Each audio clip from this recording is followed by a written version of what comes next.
On en parle à Taïwan, vous attend de bonne heure et de bonne humeur. Aujourd'hui, nous sommes 3 dans le studio, comme tous les dimanches en fait, comme toutes les rubriques On en parle à Taïwan, pour vous présenter 3 sujets. Alors, qui sommes-nous ? Eh bien, il y a Floriane, Lisa et Fix, pour présenter quel sujet ? Alors moi, je vais vous parler de crabes. Et alors non, pas les crabes à manger, parce que la saison c'est plutôt en automne et en hiver, mais des mesures qui sont prises à Taïwan pour les protéger pendant cette saison de reproduction et de migration. Voilà. Eh bien, moi, je vais aussi parler de migration maritime, ou presque, mais pas de crabes, de bipèdes, des humains, des autochtones qui sont allés en bateau depuis l'île des Orchidées jusqu'à l'île de Bataan aux Philippines.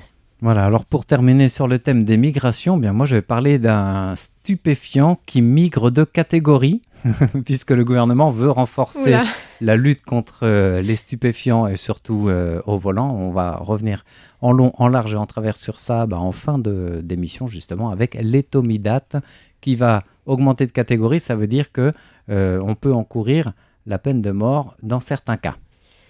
Rien que ça. Les transitions sont de plus en plus tirées par les cheveux. Voilà. Ouais.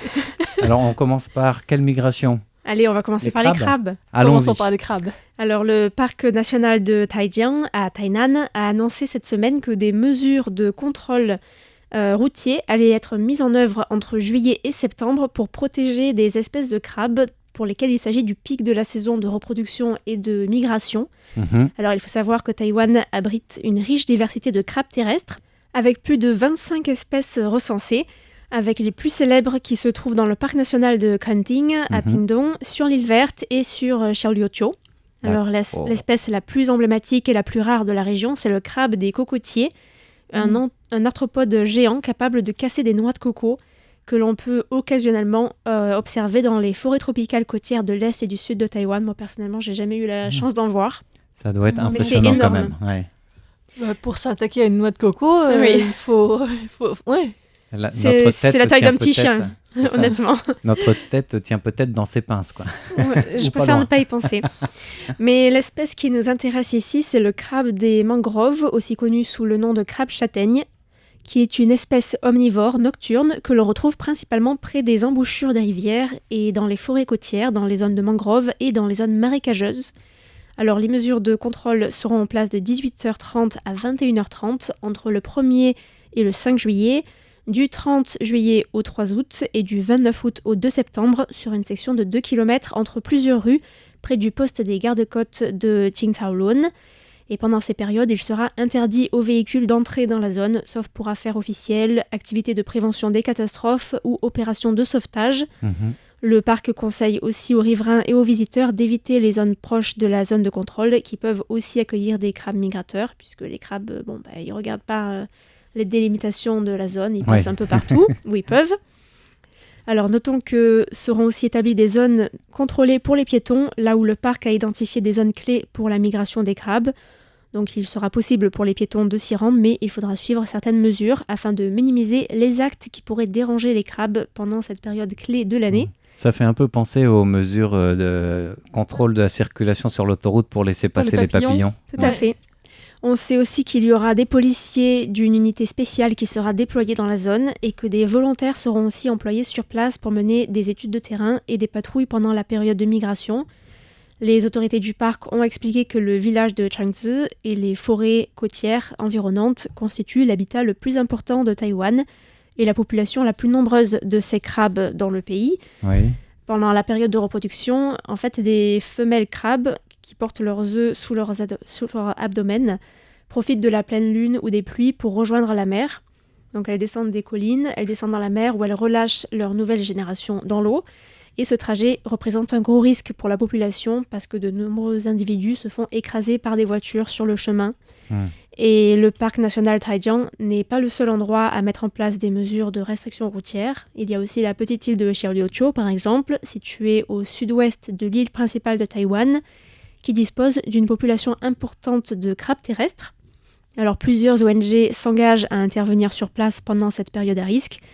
Par exemple, en 2025, pendant les 2 dernières semaines du mois de septembre, il y a eu une mesure pour limiter la circulation des voitures dans une zone particulièrement empruntée par les crabes, Donc c'était à titre d'essai et les résultats se sont avérés très positifs. Donc la mesure a été reconduite pour cette année. Et tu voulais dire quelque chose ? Oui, tu as dit que c'était particulièrement au moment de la pleine lune et ça m'a un peu expliqué le pourquoi des dates que tu avais annoncées au début, qui sont quelques jours et à parfois un mois d'écart. Et je me disais, c'est bizarre que ce soit mis... Moi-même, j'avais pas fait le lien. Ici ou là. Et quand tu as dit peut-être au moment de la pleine lune, je me suis dit, c'est peut-être parce que ce sont les jours autour de la pleine lune qui sont réservés en particulier pour le passage des crabes. Bien vu, Floriane. Alors, il a été décidé pour Xiaoluoqiu que du 8 juin au 31 août, la circulation de voitures et de scooters sera strictement interdite du 19 à 22 heures sur une distance de 1,2 km sur une promenade à proximité de la cave de la Belle. Il est également conseillé aux conducteurs et aux deux roues de ralentir dans les zones avoisinantes. Et sur le chemin en question, les ONG posteront aussi des gardes bénévoles. Et selon les statistiques des ONG, ce sont 2876 crabes qui ont été écrasés sur la route entre le 27 avril et le 31 octobre en 2025. Donc cette année, du 27 avril jusqu'au 31 mai, ce sont 204 individus qui ont été écrasés contre 265 durant la même période en 2025. Donc il y a une petite amélioration. Un leader des ONG, M. Wang, estime que la nouvelle mesure devrait aider à diminuer le nombre de crabes écrasés d'environ 500 pour l'ensemble de la période contrôlée. Donc on espère que ça va bien marcher. Et sinon, il y a d'autres mesures spécifiques qui sont mises en place, telles que la pose de guides en plastique pour les diriger vers des tunnels, des limitations de vitesse pour les scooters et l'organisation de campagnes de bénévolat pour les escorter. D'accord, carrément. Et donc, en fait, le job d'été, ce sera escorte de crabes, c'est ça. C'est bien trouvé. Ouais.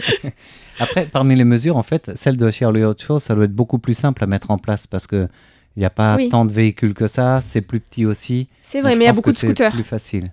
Et il n'y a pas beaucoup de routes alternatives pour passer d'un point A à un point B. Si c'est pour certaines horaires, ça doit être quand même plus gérable. Enfin, c'est ce que j'imagine. Oui. Et avant de conclure, je voulais préciser que le parc national de Taijiang à Tainan, dont on parle vraiment trop peu, je trouve, c'est un sanctuaire majeur pour la biodiversité qui abrite de nombreuses espèces protégées au niveau national et même international. En fait, c'est une région qui est vraiment un point de convergence crucial sur les routes migratoires asiatiques. Donc, parmi les espèces protégées, il y a plus de 20 espèces d'oiseaux, dont la spatule à face noire, une espèce emblématique en voie de disparition. On la trouve dans l'estuaire de Tsangwen et dans les marais salants de Chigu, qui sont parmi ses principaux sites d'hivernage au monde. Pour les autres oiseaux protégés, on a aussi le faucon pèlerin, l'échasse blanche, le pluvier à collier interrompu. Au niveau de la faune marine et terrestre, on a la limule à 3 épines. C'est un arthropode marin préhistorique, parfois appelé crabe fer à cheval, mais qui n'a rien à voir avec les crabes, qui sont en fait plus étroitement liés aux araignées et aux scorpions. D'accord. Je ne sais pas si vous voyez ce que c'est une sorte de petite raie, mais avec une carapace, et ça ressemble vraiment à un truc préhistorique. Et ça vit dans l'eau, c'est ça ? Oui. Ouais. Et comme des juvéniles ont été repérés dans le parc essaie de mettre en œuvre des efforts de conservation ciblés. Il y a aussi bien sûr la tortue verte, qui est une espèce en danger et protégée. Après, on a aussi des reptiles et des amphibiens, donc des espèces rares telles que la grenouille taureau de Chine, le lézard de Stejneger ou le serpent ratier à queue rayée, qui sont également protégés. C'est presque des noms tout droit sortis de poésie ancienne. Ou d'un livre de fiction. Il y a aussi des cétacés. Alors sur les 34 espèces de cétacés recensées dans les eaux taïwanaises, pas moins de 21 espèces sont observées au large ou dans les eaux de Taijiang, notamment des dauphins. Donc c'est vraiment un parc extrêmement riche qui peut se visiter et je pense que ça peut intéresser nos auditeurs qui peut-être voudraient venir à Taïwan et découvrir la faune sauvage locale, même s'il n'y a pas de garantie de pouvoir les observer puisque c'est un parc national, c'est la nature. Oui, voilà. Ça sera peut-être pas la même expédition en tout cas pour voir les dauphins, les limules et les rapaces. Ouais. En tout cas, on peut rappeler quand même aux auditeurs qui nous écoutent, si vous nous écoutez depuis Taïwan ou que vous passez à Taïwan aux dates d'opération de protection de nos amis les crabes, et si vous en pincez pour les crabes, rendez-vous dans l'armée des volontaires escorte de crabes. Escorte de crabes. Ça gagnera peut-être moins que escorte tout court, mais... Oui, mais plus en avec en un but vraiment noble. Voilà, c'est ça. Alors, pour continuer à filer la métaphore des escortes, eh bien, un bateau s'est fait escorter, et pas que d'ailleurs. Récemment, il s'agit d'une pirogue traditionnelle qui s'appelle Ovayan. Elle est partie de l'île des Orchidées et vers le sud, donc vers les Philippines. On avait parlé récemment de cette traversée du détroit de Bashi, donc dans l'actualité, et je voulais revenir plus en détail sur ce projet qui vient donc des autochtones austronésiens. C'est une collaboration entre les autochtones de Lanhu, l'île des Orchidées, qui est située au large de la côte sud-est, disons, de Taïwan, et les autochtones des îles Bataan, des Philippines, donc qui sont à la pointe nord des Philippines, si vous voulez, de l'archipel des Philippines. Et donc l'île des Orchidées, elle est de fait restée assez isolée et indépendante jusqu'à la fin des années 1940, quand Taïwan est passé dans les mains du KMT. Mais d'après les recherches archéologiques et la tradition orale du peuple Tao, ou Yamé, donc, qui habite cette île, des échanges maritimes, commerciaux et culturels existaient entre Taïwan et les îles Bataan il y a déjà plusieurs milliers d'années. Et c'est une route maritime qui a été interrompue depuis environ 300 ans, ou un peu plus. Donc, on avait parlé des pirogues des Yamé dans les émissions sur Véronique Arnaud, une ethnologue française qui a passé sa vie à étudier les Yamé, qui sont une population d'environ 2800 habitants. Elle est arrivée pour la première fois à l'île des Orchidées en 1971. Elle était restée dans le village de Jiraralei, et puis avait fait beaucoup d'allers-retours ensuite entre la France et l'île des Orchidées. Et comme elle est décédée en novembre 2022, j'avais réalisé plusieurs émissions à son sujet suite à ça, donc en 2023, et un peu en 2025 pour parler aussi de ses recherches et de ce qui sera fait des archives qu'elle a laissées, en fait, parce qu'il y a énormément de documents sonores, des dessins, des comptes rendus, notamment sur la fabrication des grandes pirogues. Donc, on en avait parlé un petit peu plus en détail, mais pour revenir sur ces pirogues-là en particulier, donc il y a deux types de pirogues construites par les Yamé, les petites qui sont pour 1 ou 2 personnes, et les grandes qu'on appelle Ipanitika qui sont pour 10 personnes. Les petites sont souvent construites par une personne seule ou un tout petit groupe, et les grandes sont fabriquées par le lignage, donc toute la famille. Et cette pirogue-ci, dont on parle, qui allait juste cette semaine jusqu'aux îles Bataan, elle peut accueillir 20 personnes. Donc elle est encore plus grande. Elle est encore plus grande que les grandes pirogues habituelles. Elle fait environ 12 mètres de long et elle a été fabriquée par les habitants des 6 villages de l'île des Orchidées ensemble. Et en fait, c'est la première fois qu'une telle collaboration est mise en place, alors que l'île des Orchidées est connue pour ses rivalités historiques entre les villages. Le fait de réussir à mettre tout le monde dans la même pirogue pour la construire déjà, c'est vraiment une étape très importante. Et 3 années ont été nécessaires pour construire la pirogue, pour former l'équipage et pour planifier cette traversée. Et le nom donné à la pirogue, Ovayan, désigne en langue Tao le pectoral doré porté par les hommes, qui est un symbole des échanges aussi culturels et commerciaux qui liait autrefois cette île avec les îles Bataan, donc au nord des Philippines. Et tu parlais de l'équipage qui a été formé. J'ai l'impression, si j'ai bien compris les différents articles qui sont passés, en fait, ils se relayaient à 3 équipages de rameurs différents, c'est ça ? Ils étaient 60. Et, y compris des Philippines. Y compris des Philippines. Et parce qu'en fait, c'est long. Oui. Donc, il y a eu les premiers essais en avril cette année. Et puis, le 8 juin, ils ont fait une cérémonie de mise à l'eau, de lancement de la pirogue, qui est une cérémonie très complexe où les femmes doivent planter du taro des mois et des mois en avance pour remplir toute la pirogue le jour de la cérémonie.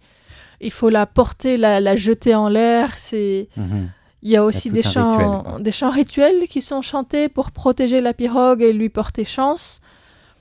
Donc on appelle ces chants les raoud, donc des chants qui sont en langue ancienne, une langue qui est difficile de la langue utilisée au quotidien, et même cette langue du quotidien, elle est de moins en moins parlée. Donc la langue ancienne, c'est encore autre chose. Et maintenant, les gens ne savent plus trop improviser, mais ils peuvent redire des chants qui sont répétés, voilà. Et donc finalement, ce départ de cette grande pirogue était prévu le 13 juin et il a été repoussé pour raison de mauvais temps. Et il continue à pleuvoir pas mal ces jours-ci aussi, mais voilà, finalement, le départ a eu lieu le 15 juin, lundi matin, à la rame, depuis le port de Longmen sur l'île des Orchidées, avec 60 rameurs, effectivement, des ethnies Tao, Yamé et Ivatan. C'est comme ça qu'on appelle les habitants de l'île Batan. Et 7 navires d'escorte, on y revient, assuraient la sécurité de la pirogue qui naviguait sans GPS, comme autrefois, avec l'objectif donc de franchir à la rame cette distance qui est de plus de 100 000 nautiques, environ 185 km. Du coup, les navires d'escorte, ils n'étaient pas là pour donner la direction, mais vraiment pour assurer la sécurité de la pirogue qui, elle, a avancé comme il y a 300-400 ans, quoi. C'était l'objectif. Il y a quand même eu un petit coup de... Il y a des petits couacs. Mais parce qu'en fait, il faut aussi traverser le courant Kuroshio, qui est un courant extrêmement fort et il ne pardonne pas. Et donc, en fait, quelques kilomètres après le départ, l'océan en a décidé autrement parce qu'il y avait des vents violents, une mer agitée, environ 2 km au large de l'île Little Orchid, donc qui est située à 3000 marins au sud de l'île des Orchidées principale. Donc ça commençait mal. Ça a ralenti la progression de la pirogue, il y a eu des infiltrations d'eau dans l'embarcation, et donc finalement, les navires d'accompagnement ont commencé à la remorquer. Aïe. Voilà. Et en fait, après, une grande partie de la pirogue a été submergée, les vagues ont atteint 4 mètres de haut, en approchant l'île la plus au nord de l'archipel des Batanes, qui n'était pas l'objectif final. Mais voilà, elle était à environ 100 km. Donc ils ont quand même réussi au sud des Orchidées. À arriver aux Philippines. Oui. Ils y sont arrivés, mais... Ils sont arrivés cette semaine. Dans un sale état. Voilà, donc en fait... En tout cas, difficilement. L'île, elle a été remorquée une partie de la journée, après, pendant la nuit aussi, jusqu'au port de Mahatao, où elle est arrivée mardi matin vers 10h. Et elle a été réparée. Là, il y a eu des réparations d'urgence qui ont été faites. Et une fois que le bateau était renforcé, ils ont continué à ramer pour atteindre le point où ils étaient attendus et être accueillis à la rame par les habitants des îles Batan. D'accord. Donc voilà, c'est pas vraiment réussi, c'est pas vraiment un échec non plus. Ça montre les difficultés qu'il y a dans l'océan qui restent beaucoup plus puissants que... Oui, et puis quand il y a des ruptures de transmission des savoirs aussi, de l'expérience, de la technique, ça prend du temps de réapprendre. C'est sûr. Voilà. Ouais. En tout cas, c'est un beau défi quand même. C'est un beau défi. À l'huile de coude, mais pas que. C'est admirable, je trouve. Ouais, et donc ils ont dit que le Lovayan resterait exposé aux îles Batan pendant 6 mois avant d'être ramené à la rame vers l'île des Orchidées dans l'année prochaine. Donc l'objectif, c'est quand même qu'elle continue à Elle fera le voyage retour, voilà. Elle ne sera pas remorquée.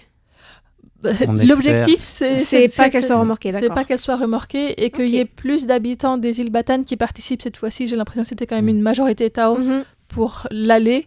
Et donc, ça sera une majorité de l'autre équipe. Mais je pense qu'il y aura forcément des membres des deux communautés pour la transmission des Puis après, l'expérience justement de ce qui a moins bien marché cette fois-ci va permettre de perfectionner peut-être non seulement la formation de l'équipage, mais aussi de réparer la pirogue ou certains points faibles à renforcer pour un retour plus serein.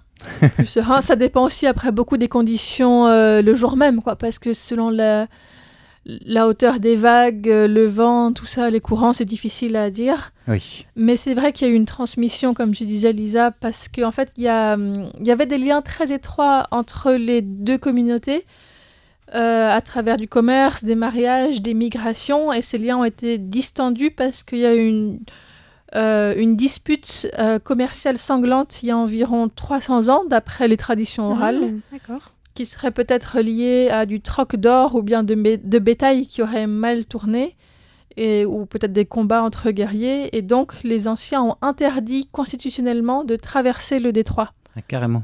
Voilà.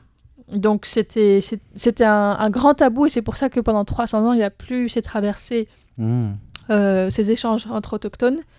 Et malgré cette séparation, les Tao, en arrivant là-bas, se sont rendus compte que la nourriture qui leur a été servie était à peu près 90% la même que ce qu'ils mangeaient à l'île des Orchidées. D'accord. Et ça, je trouvais ça très touchant aussi. Ouais, que malgré cette distance, il y a encore des liens qui sont restés. Et au niveau linguistique aussi, ils trouvent que c'est à peu près compréhensible à 60%. Donc il y a quand même une grande proximité qui reste entre ces deux peuples.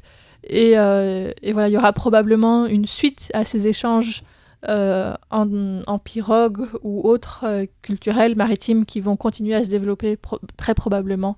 D'accord. Et à renouer avec tout ça. Très bien. Alors moi, je vais parler d'un autre sujet, moins chouette, moins culturel.